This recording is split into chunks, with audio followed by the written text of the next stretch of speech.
એની ઉપર વાત્સલ્ય ભાવ અને એની ઉપર માધુર્ય ભાવ આવે છે.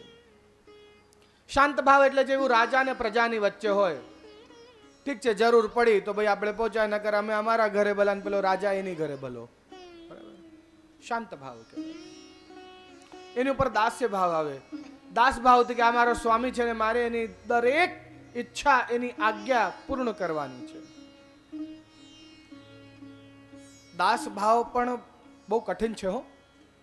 કયા સમયે આપણા સ્વામીને કઈ વસ્તુની જરૂર છે એના કીધા પહેલા આપણે એના આગળ હાજર કરી દઈએ એને દાસ ભાવ કહેવાય. કેમ કર, હું આપના માટે શું કરી શકું, કેમ કર, બસ એટલું જ પૂછનારો, એની આગળ બીજું કાંઈ પૂછનારો નહીં. કેમ, આ કેમ જોઈએ છે એવો કોઈ પ્રશ્ન કરનારો નહીં. બસ આપે આજ્ઞા કરી એટલે એને હું પૂર્ણ કરું.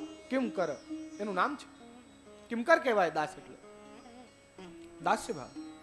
એના કરતા ઉપર સખ્ય ભાવ. અને આ સખ્ય ભાવ એવો છે કે પ્રભુ જ સામેથી આપે હો, આપણે લેવાય નહીં. સમજો કે આપનો કોઈની પાછળ કોઈ પડી જાય ને બહુ પર્સનલ થવા જાય ને બહુ અંદર ઘૂસો, આપ શું કહેજો ભાઈ બસ આટલું જ, નાના કરતા વધારે અંદર ઘૂસતો નહીં. કેમ? કારણ કે મિત્રતા તમે જે તમે એના મિત્ર બનવા ઈચ્છો તો જ મિત્ર બની શકે, બાકી મિત્ર ના બની શકે. મિત્રતા સામેથી પ્રભુ આપે. તમે જો એના મિત્ર બનવા જાઓ ને ગોવિંદ સ્વામીની જેમ એના ખભે ચડવા જાઓ ને તો આપણને ક્યાં ચઢાવી દે પછી ખબર ના પડે. પેલા કદમના ઝાડ પર રાધા સહચરીને ચડાવીને પાછા લટકાવી દીધા હતા ને, એવી દશા થઈ જાય. મિત્રતા સામેથી મળે, આપણાથી ન કરાય. એની ઉપર વાત્સલ્ય ભાવ નહીં. પેલા મિત્રો ધમાલ કરતા હોય ઘરમાં એટલે માં જે મજા હોય એટલે બધા શાંત. ચાલો લાવે ભણવા દો મારા છોકરાને, ભાગો અહીંથી, એટલે બધા ભાગી જાય. અને પત્ની જ્યારે રૂમમાં બેઠી હોય તો માએ કમાડ વગાડીને રૂમમાં પ્રવેશ કરે એટલે સૌથી ઉપર માધુર્ય ભાવ. કારણ કે નીચેના જેટલા પણ ભાવ છે બધા જ ભાવ પેલા માધુર્ય ભાવમાં ઓલરેડી છે. કારણ કે એ જ સર્વાત્મ ભાવ છે. જ્યારે પતિની શરણ સેવા કરતી હોય ત્યારે દાસ્ય ભાવ, જ્યારે સુખ દુઃખની વાતો કરતી હોય ત્યારે સખ ભાવ, જ્યારે ભોજન કરાવતી હોય તો વાત્સલ્ય ભાવ, અને જ્યારે પ્રમેય ક્રીડા કરતી હોય ત્યારે માધુર્ય ભાવ. એટલે આ એક ગોપી ભાવ એવો છે કે જેના અંદર નીચેના બધા જ ભાવ સમાવિષ્ટ છે. માટે સૌથી ઉત્તમ માધુર્ય ભાવ કયો? ગોપીઓનો ભાવ. ગોપીઓને ગુરુ બનાવો એમ કહ્યું. વર્ણન કરે છે જે ખાંડની કે જેના અંદર ઉલુખલ, જેમાં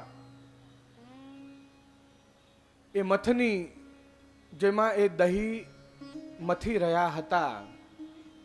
પ્રભુએ એક કાંકર લઈને ને મથનીમાં મારી, મથની ફોડી અને ત્યાંથી ચાલ્યા ને ઉલુખલ મૂક્યો. એના ઉપર ચઢી ને માખણ લઈ ને આરોગી રહ્યા છે. જ્યાં પેલું સ્ટોર રૂમ જેવું હોય ને, જ્યાં માખણ સાચવીને રાખતા હોય બધું, ત્યાં જઈને. એટલામાં ત્યાંના એક ઝરોખામાંથી જોયું કે ત્યાં વૃક્ષ ઉપર વાંદરાઓ બેઠા છે. એટલે માખણનો હાથ આમ આગળ કરીને આવો આવો કરીને વાંદરાઓને પણ બોલાયા છે નંદાલયમાં, અને વાંદરાઓને પણ માખણ ખવડાવે. માખણ પાછો ધન, ગોરસ જે છે ધન કહેવાતું એ સમય, એટલે બહુ મોંઘું, એમ બહુ કિંમત એની, ને વાંદરાઓને માખણ ખવડાવે છે. યશોદાજી જેમ જ પેલું દૂધ જે ઉભરતો હતો એને આંચ પરથી ઉતારીને એને આવ્યા જ્યારે પાછા ચોકમાં, તો જોયું કે મથની ફૂટેલી છે. એને વિચાર કર્યો કે આ કનૈયો આજકાલ વધારે નટખટ થઈ ગયો છે ને એટલો જ જિદ્દી થઈ ગયો છે, માનતો જ નથી કોઈનું. એટલે છડી લીધી હાથમાં કે આજે એને હું દંડિત કરીશ. આમ કરતા કરતા ને શોધે છે આખા ભવનમાં, નંદાલયમાં ક્યાં છે કનૈયો. ખટર પટરની અવાજ આવી ભંડારમાંથી, એટલે જોવા ગયા કે નિશ્ચિત આ ત્યાં જઈને માખણ ખાય છે ચોરી ચોરીને. પાછળ આમ કમાડની પાછળ, દ્વારની પાછળ સંતાઈને જોઈ રહી છે. વાંદરાઓને ખવડાવે છે, લાલન પોતે આરોગે છે. ઉલુખલ પર ઊભા છે પ્રભુ. યશોદાજી કહે છે ઉભો રે કનૈયો, આજે તને દંડ આપીશ. આ કે આ વાંદરાઓને ખવડાવવાનું છે માખણ? પેલી ગોપીઓ સાચું કહે છે, પોતાના જ ઘરે ચોરી કરીને ખાય છે તો બીજાના ઘરે નહીં કરતો હોય એના અંદર ક્યાં વાત છે?